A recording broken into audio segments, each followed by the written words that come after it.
Alright guys, you know what this is. We got another unboxing video here. And as you can see, this one is from Cimarron Firearms Company. And that is in Fredericksburg, Texas. I love buying guns from Cimarron for a couple of reasons. Biggest one being they're a Texas company and love supporting Texas company. The other reason I will show you in just a second. But let's get this bad boy open, see what we got coming up for review. And here's the paperwork. We'll set that aside for now and get to the main event. What do we got here?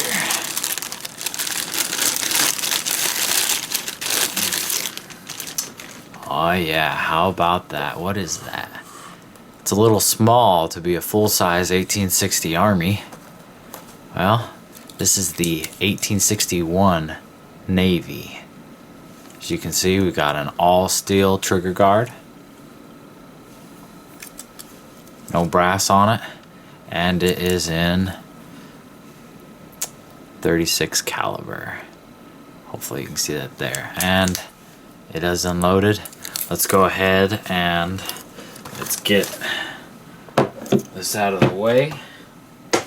Now these guns always come heavy with preserving grease, so the first thing that we're going to do after this video is over is we're going to take it apart and we'll lube it with bore butter.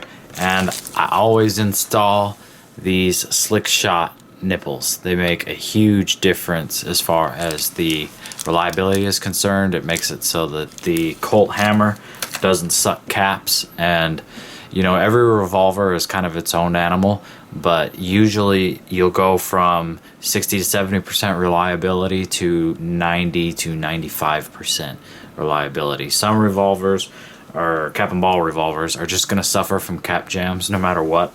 I've had some like that, but this does away with almost all of them. And on several revolvers, I've yet to have had a cap jam since installing the slick shot nipples, so I highly recommend them. Check them out there. They're stainless steel nipples, and they have an improved fire chamber, and they're also slotted so that the gas comes out of the sides of the nipple and it grips that cap. So like I said, highly recommended. But yeah, this is what we've got coming up. I'm actually going to have a big range day with Mark III SMLE. We've got a combined range day coming up, and we're going to be testing a bunch of different cap and ball revolvers and just generally having a good time. So you can look forward to that, and we will be reviewing this 1861 Navy 36 caliber from Cimarron Firearms. And I'll show you guys the other thing I really like about Cimarron guns. See that right there? Texas, right there on the barrel. I love the way Cimarron marks their guns and that they use the vintage style script, and to me it's worth the extra to have Texas written on the barrel like that. So definitely right out of the box. Actually, let's zoom back in here and let's take a look at the timing. I mean, this is literally right out of the box. You guys see the factory grease, haven't taken anything off on it. Let's look at the timing right out of the box. Oh wow. Listen to that. That's actually really good timing. On half cock, the nipple is lined up perfectly with the slot in the frame. That's exactly where it needs to be, and it just sounds like it's fallen into place. That is just perfect timing. Let me grab a Pieta so you guys can get a side-by-side comparison. 1 second.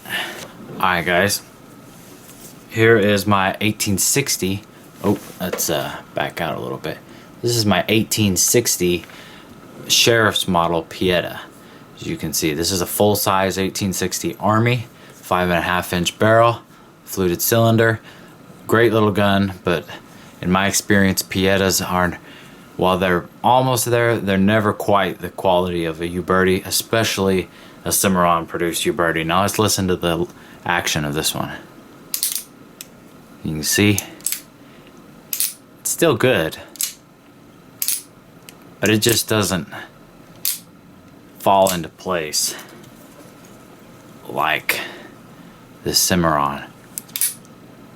And that's brand new out of the box. Haven't done a single thing to it. Alright, I'm gonna shut up and I'm gonna just do this.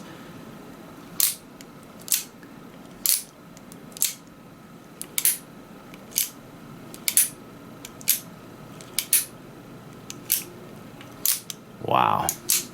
Very impressed. You guys can see the size difference. Now this, remember, this is a cut down 1860 Army, but you guys can see, hopefully, that this is quite a bit bulkier. It'll be easier to see from this angle here. You see how much longer the cylinder is.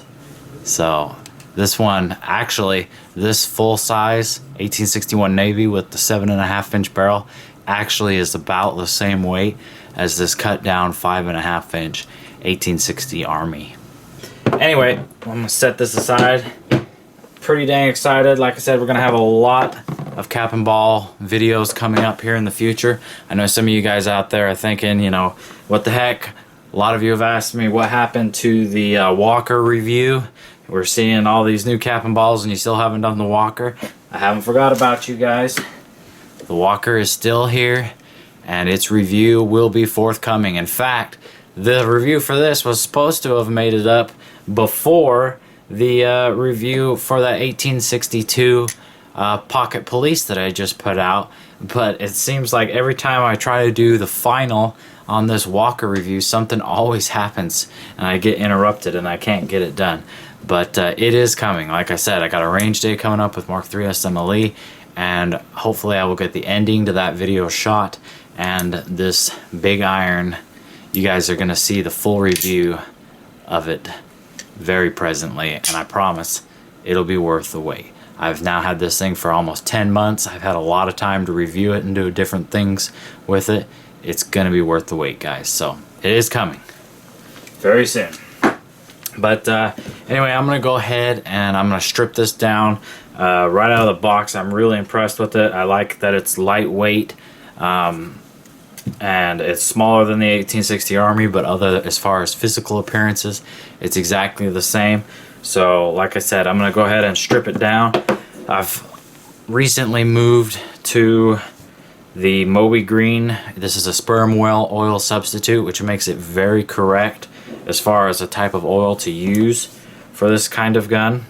And I'm going to strip down all of the factory grease from this thing with a rag, and then I will lubricate the internal parts with the sperm whale oil substitute from Moby Green, and then the arbor, of course, will be lubricated with Thompson Center boar butter.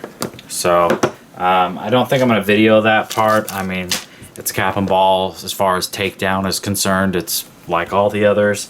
And then for installing these slick shot nipples, you just simply unscrew the factory ones and put the slick shot ones on. So don't think I'm going to video that, but you guys will be seeing this revolver and others very shortly in a full review. Thanks for watching, guys, and I'll catch you all later.